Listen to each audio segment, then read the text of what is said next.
ನಾರಾಯಣಂ ಸುರಗುರುಂ ಜಗದೇಕನಾಥಂ ಭಕ್ತಪ್ರಿಯಂ ಸಕಲಲೋಕನಮಸ್ಕೃತಂ ಚ ತ್ರೈಗುಣ್ಯವರ್ಜಿತಮಜಂ ವಿಭುಮಾದ್ಯಮೀಶಂ ವಂದೇ ಭವಘ್ನಮರಾಸುರಸಿದ್ಧವಂದ್ಯಂ ವ್ಯಾಸಂ ವಸಿಷ್ಠನಪ್ತಾರಂ ಶಕ್ತೇಃ ಪೌತ್ರಂ ಅಕಲ್ಮಷಂ ಪರಾಶರಾತ್ಮಜಂ ವಂದೇ ಶುಕತಾತಂ ತಪೋನಿಧಿಂ. ಶ್ರೀ ಗುರುಭ್ಯೋ ನಮಃ. ಹರಿ ಓಂ. ವಿಷ್ಣು ಸಹಸ್ರನಾಮದ 28ನೆಯ ಶ್ಲೋಕದ ಚಿಂತನೆಯನ್ನು ಇವತ್ತು ಮಾಡೋಣ. ವೃಷಾಹಿ ವೃಷಭೋ ವಿಷ್ಣು ವೃಷಪರ್ವಾ ವೃಷೋದರಃ ವರ್ಧನೋ ವರ್ಧಮಾನಶ್ಚ ವಿವಿಕ್ತಶ್ರುತಿಸಾಗರಃ. ಭಗವಂತನನ್ನು ವೃಷಾಹಿ, ವೃಷಭ, ವಿಷ್ಣು, ವೃಷಪರ್ವ, ವೃಷೋದರ, ವರ್ಧನ, ವರ್ಧಮಾನ, ವಿವಿಕ್ತ, ಶ್ರುತಿಸಾಗರ ಹೀಗೆ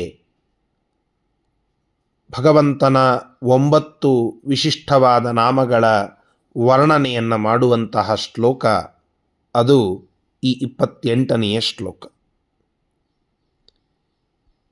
ಭಗವಂತ ವೃಷಾಹಿ, ವೃಷ ಅನ್ನೋದಕ್ಕೆ ಧರ್ಮ ಅಂತ ಅರ್ಥ. ವೃಷೇಣ ಧರ್ಮೇಣ ಆದ್ಯತೆ ವ್ಯಾಪ್ಯತೆ ಇತಿ ವೃಷಾಹಿ ಅಂತ.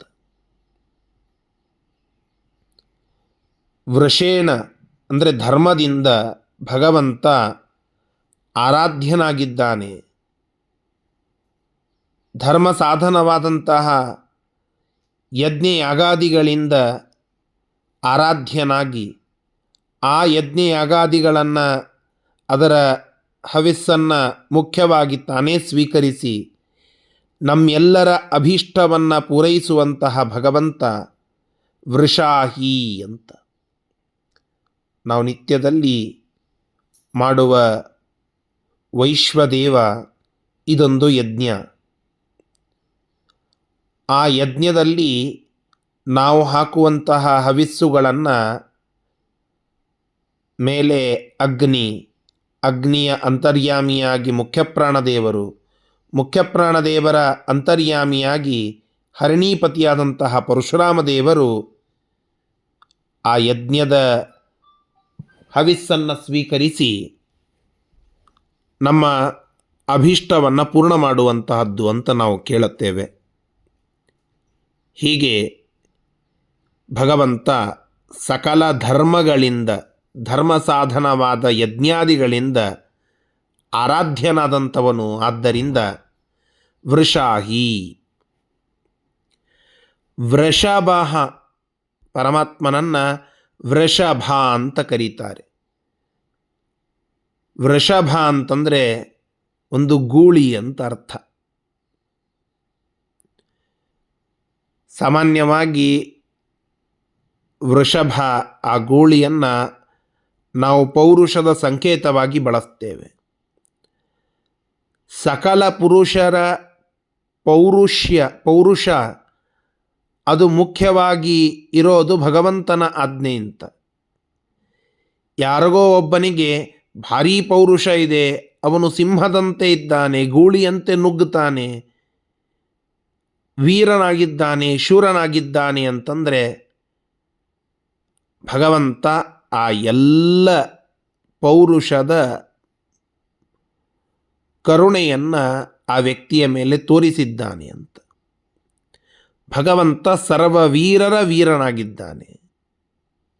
ಅವನನ್ನು ಎದುರಿಸುವ ವೀರ ಮತ್ತೊಬ್ಬನ್ಯಾರೂ ಇಲ್ಲ. ಅಂತಹ ಸರ್ವಶಕ್ತನಾದ, ಪೌರುಷವನ್ನು ಕೊಟ್ಟು ಪುರುಷರಲ್ಲಿ ತಾನು ನಿಂತಿರುವ ಪರಮಾತ್ಮನನ್ನು ವೃಷಭ ಅಂತ ನಾವು ಕರೀತೇವೆ.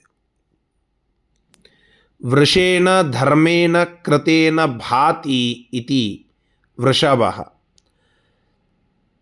ಭಗವಂತನ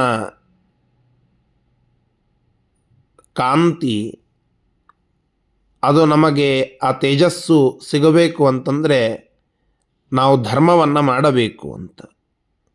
ಆ ಧರ್ಮಾದಿಗಳಿಂದ ಲಭ್ಯನಾಗಿರುವ ಪರಮಾತ್ಮ ವೃಷಭ, ಋಷಾಹಿ ಇತ್ಯಾದಿ ನಾಮಗಳಿಂದ ಸ್ತುತ್ಯನಾಗಿದ್ದಾನೆ.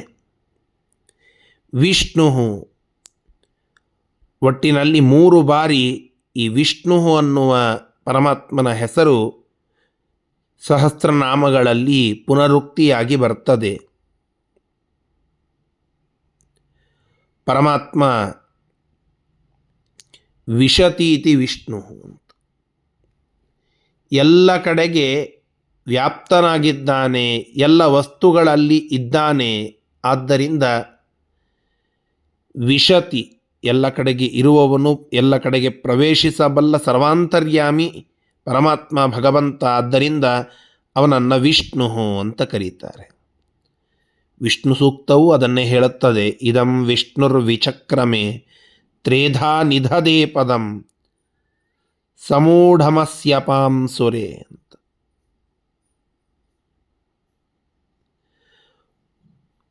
ಭಗವಂತ ಜಗತ್ನೊಳಗೆ ಏನೇನು ವಸ್ತುಗಳು ಅಂತಿವೆಯೋ ಅದರೊಳಗೆಲ್ಲ ಕಡೆಗೆ, ನಮ್ಮೊಳಗಡೆ ಎಲ್ಲ ಕಡೆಗೆ ತಾನೇ ಇದ್ದು ನಮ್ಮನ್ನು ನಿಯಮನ ಮಾಡುತ್ತಾನೆ. ಸರ್ವಂತರ್ಯಾಮಿಯಾದ ಪರಮಾತ್ಮ, ಸರ್ವಗತನಾದ ಪರಮಾತ್ಮ, ವ್ಯಾಪ್ತನಾದ ಪರಮಾತ್ಮ. ಈ ಅರ್ಥವನ್ನು ಹೇಳುವಾಗ ವಿಶಲ್ರ್ ಆ ಧಾತುವಿನಿಂದ ವಿಶತೀತಿ ವಿಷ್ಣು ಅಂತ. ಎಲ್ಲ ಕಡೆಗೆ ಹೊರಡುವವನು, ಎಲ್ಲ ಕಡೆಗೆ ಪ್ರವೇಶಿಸಬಲ್ಲ ಸರ್ವವ್ಯಾಪ್ತನಾದ ಪರಮಾತ್ಮ ವಿಷ್ಣು ಅಂತ ಅನ್ನಿಸಿಕೊಂಡಿದ್ದಾನೆ. ವೃಷಪರ್ವ,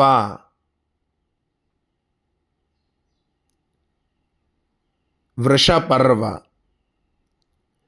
ವೃಷಃ ಅಂತಂದರೆ ಪುಣ್ಯ ಅಂತ ಅರ್ಥ. ಆ ಪುಣ್ಯಕ್ಕೆ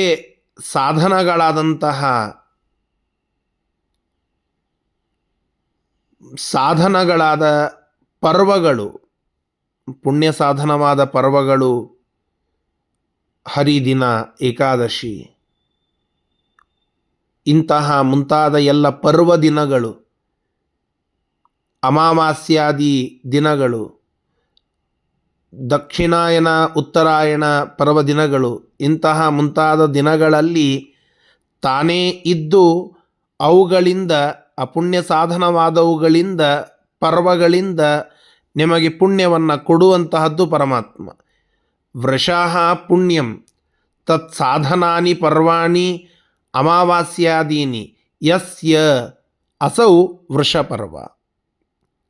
ಇಂತಹ ಒಂದು ಅರ್ಥ ನಾವಿಲ್ಲಿ ತಿಳಿದುಕೊಳ್ಳಬಹುದು.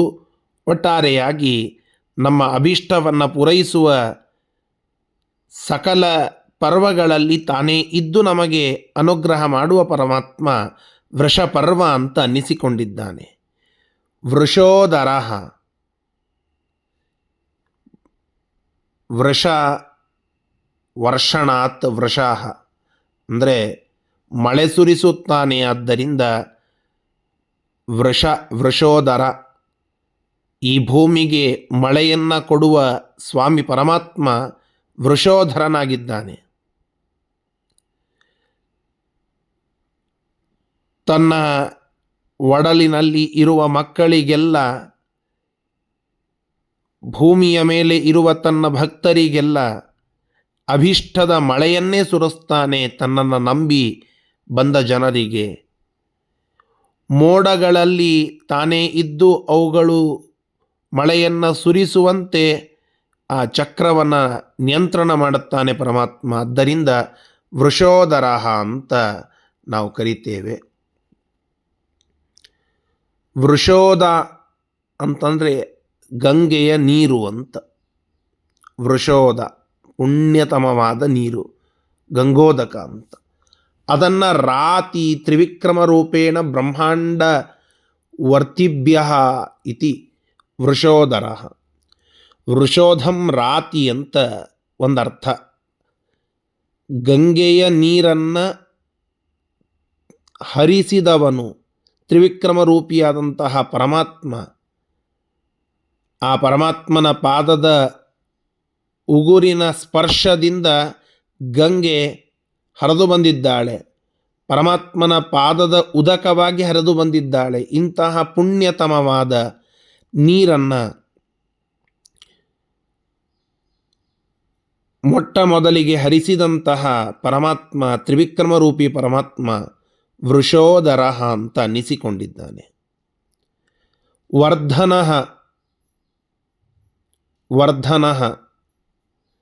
ಪರಮಾತ್ಮನನ್ನು ವರ್ಧನ ಅಂತ ಕರೀತಾರೆ. ವೃದ್ಧಿ ಅಂದರೆ ಬೆಳೆಯುವಂತಹದ್ದು. ವರ್ಧಯತಿ, ತನ್ನನ್ನು ನಂಬಿದಂಥವರನ್ನು ಬೆಳೆಸುತ್ತಾನೆ, ವರ್ಧನ ಮಾಡಿಸುತ್ತಾನೆ. ಆದ್ದರಿಂದ ವರ್ಧನ ಅಂತ ಪರಮಾತ್ಮನನ್ನು ಕರೆಯುವುದುಂಟು. ಆ ಪರಮಾತ್ಮನನ್ನು ನಂಬಿದಂತಹ ಭಕ್ತರಿಗೆ ಯಾವುದೇ ರೀತಿಯಾದ ಕುಂದು ಕೊರತೆ ಇತ್ಯಾದಿಗಳು ಇರುವುದಿಲ್ಲ. ಇದಕ್ಕೆ ದೊಡ್ಡ ಸಾಕ್ಷಿಯೇ ಇವತ್ತಿನ ಆರಾಧ್ಯ ಪುರುಷರಾದ ರಾಘವೇಂದ್ರ ತೀರ್ಥ ಗುರುಸಾರ್ವಭೌಮರು. ಪರಮಾತ್ಮನ ಸ್ಮರಣೆಯನ್ನು ಮಾಡಿ ಪರಮಾತ್ಮನಿಗಾಗಿಯೇ ತಮ್ಮ ಜೀವನವನ್ನು ಮುಡಿಪಾಗಿ ಇಟ್ಟಂತಹ ಆ ರಾಘವೇಂದ್ರ ತೀರ್ಥ ಗುರುಸಾರ್ವಭೌಮರು ಎಂತಹ ಅದ್ಭುತವಾದ ಸಂಪತ್ತನ್ನು ಪಡೆದರು. ಎಷ್ಟೇ ಕಷ್ಟಗಳು ಬಂದಾಗಲೂ ಪರಮಾತ್ಮನ ಸ್ಮರಣೆಯನ್ನು ಬಿಡದಂತಹ ರಾಯರ ಜೀವನವನ್ನು ನಾವು ನೋಡಿದಾಗ ಏನವರ ಸಂಪತ್ತು? ಯಾವುದೋ ಹೊಲವೋ ಮನೆಯೋ ಆಸ್ತಿಯೋ ಅಲ್ಲ. ಅವರು ಆಡಿದ ಮಾತು ಸತ್ಯವಾಯಿತು, ಅವರು ಹೇಳಿದ ಶಬ್ದ ಸತ್ಯವಾಯಿತು. ಯಾವ ಭಕ್ತರ ಮೇಲೆ ಅಭಿಷ್ಟವನ್ನು ತೋರಿದ್ರೋ ಅದೆಲ್ಲ ಸತ್ಯವಾಯಿತು. ಇದೆಲ್ಲ ಆದದ್ದು ಹೇಗೆ? ಇದಕ್ಕೆ ಏನು ಕಾರಣ? ರಾಯರಿಗೆ ಈ ಶಕ್ತಿ ಬರಲಿಕ್ಕೆ ಹೇಗೆ ಸಾಧ್ಯ ಅಂತ ಕೇಳಿದರೆ ಅಪ್ಪಣ್ಣಾಚಾರ್ಯರೇ ಹೇಳುವಂತಹದ್ದು. ಯೋ ಭಕ್ತ್ಯಾ ಗುರು ರಾಘವೇಂದ್ರ ಚರಣದ್ವಂದ್ವನ್ ಸ್ಮರಣ್ಯಃ ಪಠೇತ್ ಸ್ತೋತ್ರಂ ದಿವ್ಯಮಿದಂ ಸದಾ ನಹಿ ಭವೇತ್ ತಸ್ಯ ಸುಖಂ ಕಿಂಚನ ಕಿಂತ್ವಿಷ್ಟಾರ್ಥ ಸಮೃದ್ಧಿರೇವ ಕಮಲಾನಾಥ ಪ್ರಸಾದೋದಯಾತ್. ರಾಯರನ್ನು ಸ್ತೋತ್ರ ಮಾಡಿದರೆ, ಅವರ ಪಾದಗಳನ್ನು ನಂಬಿದರೆ, ಅವರ ದಿವ್ಯವಾದ ನಾಮದ ಸ್ಮರಣೆಯನ್ನು ಮಾಡಿದರೆ ಎಲ್ಲ ಸಿಗ್ತದೆ, ಎಲ್ಲ ಸಿಗ್ತದೆ. ಕೀರ್ತಿ ದಿಗ್ವಿದಿತ ಇವೆಲ್ಲ ನಮಗೆ ಸಿಗುವಂತಹದ್ದು ರಾಯರಿಂದ. ರಾಯರಿಗೆ ಇದನ್ನು ಕೊಡುವ ಸಾಮರ್ಥ್ಯ ಎಲ್ಲಿಂದ ಅಂತ ನಾವು ನೋಡಿದರೆ ಭಗವಂತನ ವರ್ಧನ ಅನ್ನುವ ನಾಮದ ಸ್ಮರಣೆ ನಮಗೆ ಬರಬೇಕು. ಯಾವ ಭಕ್ತ ರಾಯರನ್ನು ಸ್ಮರಣ ಮಾಡಿ ಫಲ ಪಡೀತಾನೋ ಆ ರಾಯರಿಗೆ ಈ ಫಲ ಕೊಡುವ ಸಾಮರ್ಥ್ಯ ಕೊಟ್ಟದ್ದು ಪರಮಾತ್ಮ. ಅದನ್ನು ಅಪ್ಪಣ್ಣಾಚಾರ್ಯ ಹೇಳಿದರು, ಕಮಲಾನಾಥ ಪ್ರಸಾದೋದಯಾತ್. ಕಮಲಾನಾಥನಾದ ಪರಮಾತ್ಮ ವರ್ಧನ ಅವನು ನಂಬಿದ ಭಕ್ತರನ್ನು, ಅವರ ಕೀರ್ತಿಯನ್ನು, ಅವರ ವಾಕ್ಪಟುತ್ವವನ್ನು, ಅವರ ಸಿದ್ಧಿಯನ್ನು ವರ್ಧಯತಿ, ವರ್ಧನ ಮಾಡುತ್ತಾನೆ. ವರ್ಧಮಾನಃ ಪರಮಾತ್ಮ ನಿತ್ಯದಲ್ಲಿ ವರ್ಧನನಾಗಿದ್ದಾನೆ, ವೃದ್ಧಿಯಾಗ್ತಾನೆ ಇರ್ತಾನೆ. ಆದ್ದರಿಂದ ವರ್ಧಮಾನ ಅನ್ನೋದು ಪರಮಾತ್ಮನ ಹೆಸರು. ವಿವಿಕ್ತ ಜಗತ್ತಿನಿಂದ ವಿವಿಕ್ತ ಅಂತಂದರೆ ಭೇದ ಅಂತ ಅರ್ಥ. ಜಗತ್ತಿನಿಂದ ಪರಮಾತ್ಮ ಭಿನ್ನನಾಗಿದ್ದಾನೆ. ಪರಮಾತ್ಮ ಜಗತ್ತಿನ ಸೃಷ್ಟಿ ಮಾಡಿದ್ದು,